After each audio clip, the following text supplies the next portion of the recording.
جبکہ زر اور زمین پہ لڑ مرد رہے ہوتے ہیں اور زن پہ بھی وہی لڑ رہے ہوتے ہیں زن کے کندھے پہ بندوق رکھ. بہت خوب.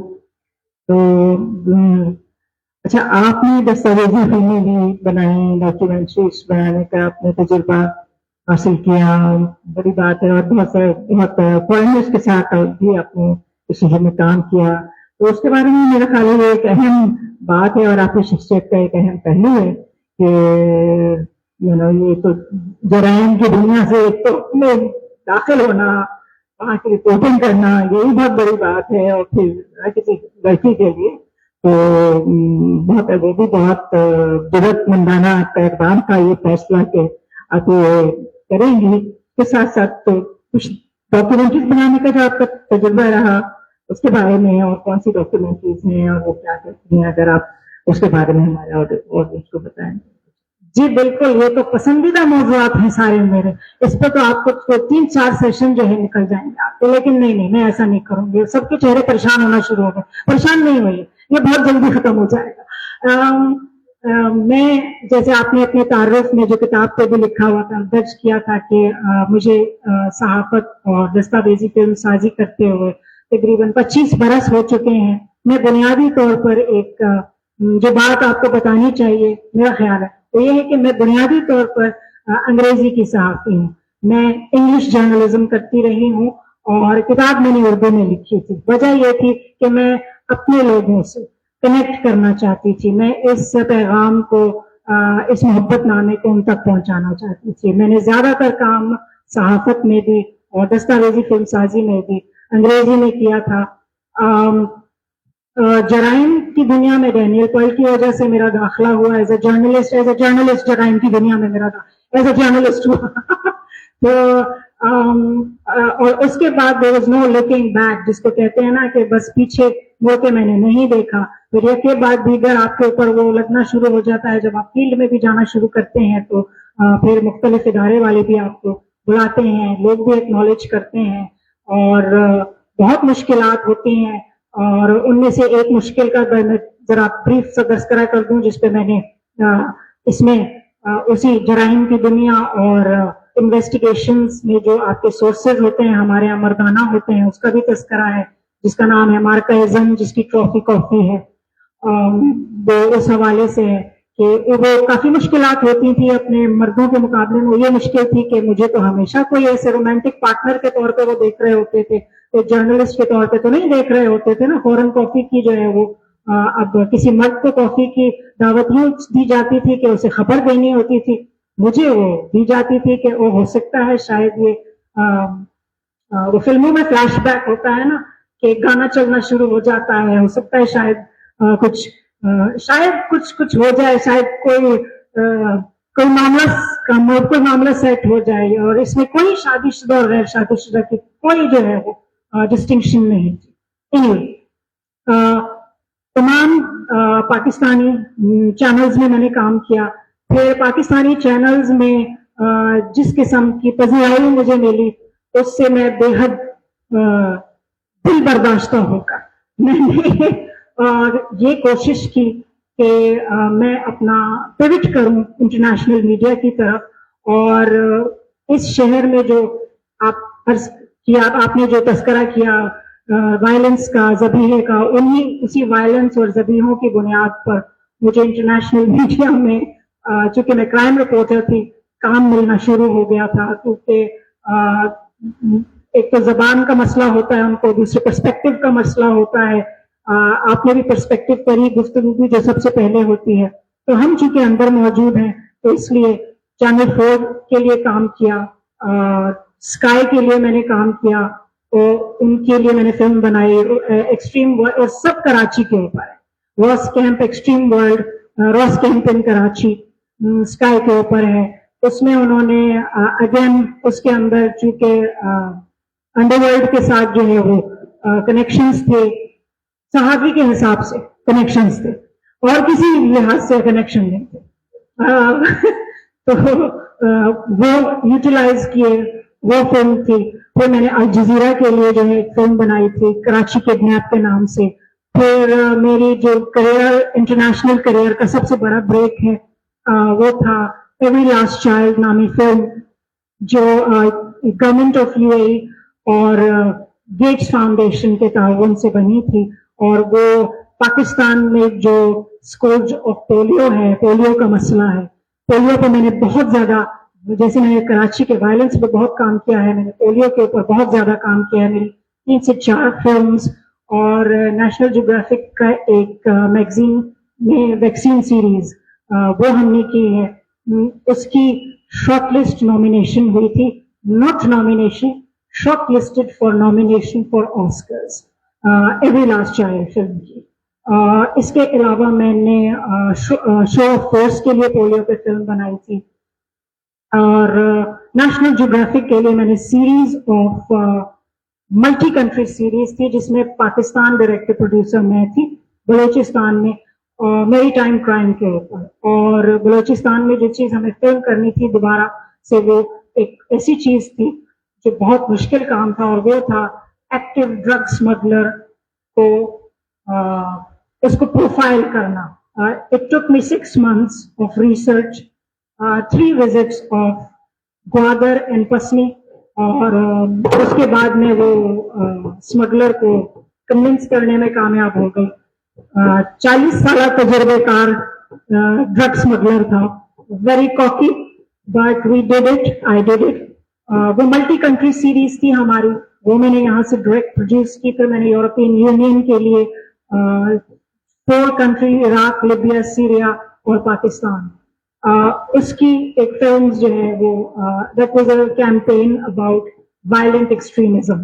اس میں نے 4 سٹوریز یہاں پر پاکستان سے ڈائریکٹ کر کے جو پاکستان کی ہیڈ تھی وہ میں تھی اور پاکستان میں جو فلمز میں نے بنائی ہیں تو میں نے زیادہ تر کام انٹرنیشنل میڈیا کے لیے ہی کیا تھا کیونکہ وہ کام لینا چاہتے تھے ہمارے یہاں لوگ کام نہیں لینا چاہتے میں صحافت کی ذمہ داری کو ذمہ داری سمجھتے ہوئے نبھانا چاہتی تھی مگر میں ایک ایسی جہاں کی باسی تھی یہ میں اپنی کتاب میں سے کوٹ کر رہی ہوں جہاں غلط کو غلط کہنا غلط تھا اسی لیے میں نے پیوٹ کیا انٹرنیشنل میڈیا وہاں کام بھی ملنا شروع ہوا اور بہت زیادہ کام ملا جو آج تک جاری ہے میں نے مختلف کتابوں میں بڑے آتھرز کے ساتھ کام کیا ان کے لیے ریسرچ کی ان میں سے ایک بڑا نام پیٹر اوبورن کا ہے وہ بھی اس کتاب میں موجود ہے پھر میں پڑھاتی بھی ہوں میں ٹیچ کرتی ہوں انٹرنیشنل فورن جرنلسٹس کو میرا بھی ریسنٹ ایک پروجیکٹ تھا ایشیا پیسیفک میں جس میں 4 ملک تھے فلپینز ملائیشیا انڈونیشیا اینڈ تیمور لیسٹے وہاں کے جرنلسٹس کو میں نے کرائسس کمیونیکیشن کی ٹریننگ دی اور میں نے سیفٹی اینڈ سیکیورٹی کی بھی ٹریننگ میں نے ایشیا پیسیفک میں دیتی رہتی ہوں ہمارے یہاں جیسے انٹرنیشنلی اسے ہیفاٹ کہتے ہیں hostile environment and first aid training جو زیادہ تر مرد ہی کراتے ہیں اور مردوں کو کراتے ہیں مگر میں واحد خاتون ہوں اس ریجن میں جس نے یہ ٹریننگز کرائی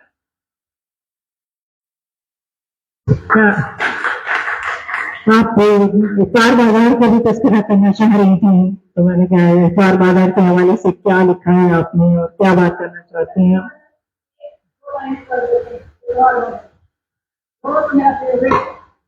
میرا پسندیدہ ہے